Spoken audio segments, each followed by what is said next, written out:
Salut à tous, bienvenue sur footballclubdemarseille.fr. Chaque semaine, on tente de répondre à vos petits commentaires ou vos petites questions sur les réseaux sociaux ou sur la page YouTube. Cette semaine, c'est moi qui m'y colle, c'est le SAV. Alors, on commence par un petit tweet de notre ami Max avec 2X 590 qui nous dit, après la belle victoire de l'OM 4-2 dimanche face à Nice, ça claque le bec à beaucoup de journalistes qui ont critiqué l'OM depuis le début. Le jeu s'améliorera, mais on est des guerriers. Bon, effectivement, après le match à Nice, on ne peut que se féliciter. Une belle victoire 4-2, même si ça aurait pu basculer dans un sens comme dans l'autre. L'OM a fait le boulot. L'OM a surtout montré une belle image de guerrier. Donc ça fait plaisir de les voir comme ça. Bon, pour le jeu, effectivement, il va falloir encore un peu patienter. Pour autant, est-ce que ça nous enlève le droit de critiquer le début de saison?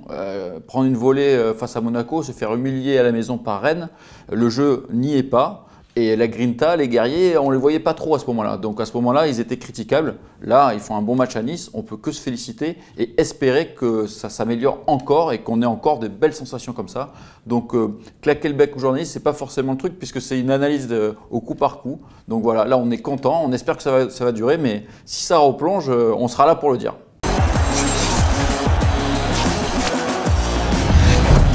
On bascule de Twitter à Facebook. Et là, c'est Nana Alma Drogba qui nous parle de Mitroglou. Alors, il faut savoir qu'il y a beaucoup de ses anciens coéquipiers qui ont été interviewés ces derniers temps par l'équipe ou RMC et qui ont vraiment dressé un portrait très flatteur de l'attaquant grec que l'on attend avec impatience. Donc, Nana nous dit « Je ne doute pas de ses qualités, mais restons sobres. S'il était un aussi grand buteur, les grands clubs se l'arracheraient. Et ce n'est pas le cas. Maintenant, il est à l'OM. J'espère que la Ligue 1 va lui permettre de devenir plus fort et qu'il va marquer beaucoup de buts. Sinon, cela risque d'être un gros flop. » Alors effectivement, Mitroglou, on sait déjà que ce n'est pas le gratin, hein, ce n'est pas Diego Costa ou des joueurs comme ça. Donc Costas, il a marqué des buts avec Benfica, avec l'Olympiakos. Il ne faut pas s'enflammer. Quand on entend certaines, on a l'impression que c'est le meilleur attaquant du monde. Moi, on peut penser que Mitroglou va marquer pas mal de buts avec l'OM. Il faudrait déjà qu'il joue pour ça. Là, il va partir avec la sélection grecque. On espère qu'il ne va pas se blesser et on va pouvoir juger sur pièce. Donc, soyons patients. Ça peut être un bon attaquant de Ligue 1. Ça ne sera jamais le meilleur attaquant qui va nous faire gagner avec des champions. Donc voilà, il faut rester dans l'axe. On sait que Mitroglou, ça peut être un bon attaquant. On verra.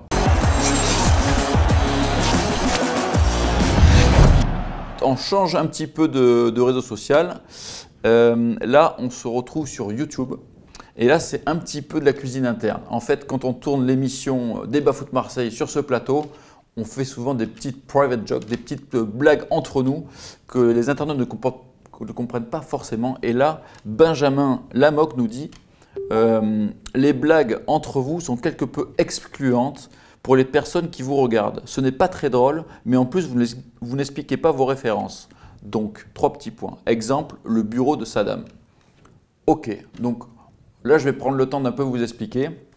C'était un peu une blague entre nous que l'on s'est faite au moment où on a un peu installé ce petit studio. Quand on a installé ce bureau-là, ça a rappelé un de nos journalistes, pour ne pas nommer Mourad, un épisode de The Office où justement un employé récupère un bureau pour faire le bureau de Saddam. C'est un peu une blague. Donc, pour bien comprendre la blague du bureau de Saddam, il faut voir The Office. Voilà, donc petite référence, maintenant à vous de chercher.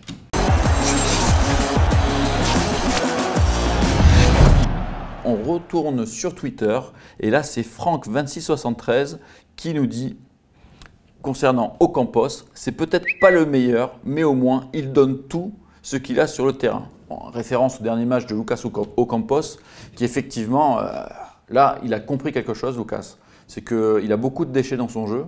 Mais s'il veut s'en sortir, il faut qu'il donne tout, il faut qu'il s'arrache et c'est ce qu'il fait. Il se bat comme un mort de chien sur tous les ballons, il court partout, il bloque bien son couloir, il est là dans la surface, là il marque 2 buts contre Nice. Donc Ocampos a un comportement exemplaire, mais par contre ça reste encore très limité dans ses choix balle au pied. C'est-à-dire qu'il est très bon sans ballon, avec le ballon ça reste encore limité, mais il peut que progresser, il est encore jeune Lucas.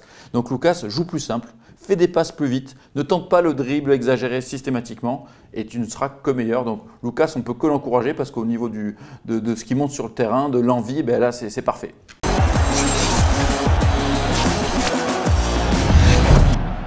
Donc pour finir, là on repasse sur Facebook et c'est Pierre Dupaty avec un Y qui nous dit « Sinon du positif, vous y croyez des fois? En principe, il devrait y en avoir après une victoire 4-2 à l'extérieur pour un club qu'on est censé supporter. » Il fait référence un peu au discours de Riolo suite à ce match, de Daniel Riolo que l'on a relayé sur le site.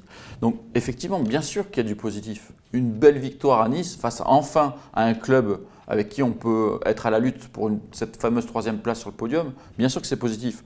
Puis revenir de 2-0 et gagner le match 4-2, c'est positif. Le comportement de joueurs sur le terrain, c'est positif. Ça, nous, on l'a dit en tout cas. On a fait un décrassage ce matin là-dessus, on en a parlé. Donc oui, il y a du positif. Mais il ne faut pas non plus s'enflammer et se dire ça y est, l'OM est magique, l'OM va tout renverser. Non, non. Il y a aussi des carences encore, il faut s'en rendre compte. Et puis il faut aussi voir que le match aurait pu basculer sans un grand mandanda, que Nice a un peu coulé aussi à un moment donné. Donc il y a des choses qui deviennent intéressantes. Le 4-2-3-1 est solide. On voit des joueurs surtout maintenant qui se font violence sur le terrain. Donc c'est positif, mais ça demande surtout confirmation. Il va falloir faire un gros match face au PSG après la trêve, ça ne sera pas facile. Donc on attend d'avoir plus de matchs références pour vraiment être content. Enfin, être satisfait du jeu. Parce que là, on est content de la victoire. Et il y a du positif, mais pas que. Donc pas d'enflammade. Steve Mandanda l'a dit, on va rester là-dessus. Ça sera mon mot de la fin. Et je vous dis, n'hésitez pas à laisser des petits messages, des questions, des commentaires sur Twitter, sur Facebook, sur YouTube, où vous voulez, pour nous contacter. On se fait un plaisir de vous répondre. Et donc, je vous dis à bientôt, à la semaine prochaine. Ciao, ciao.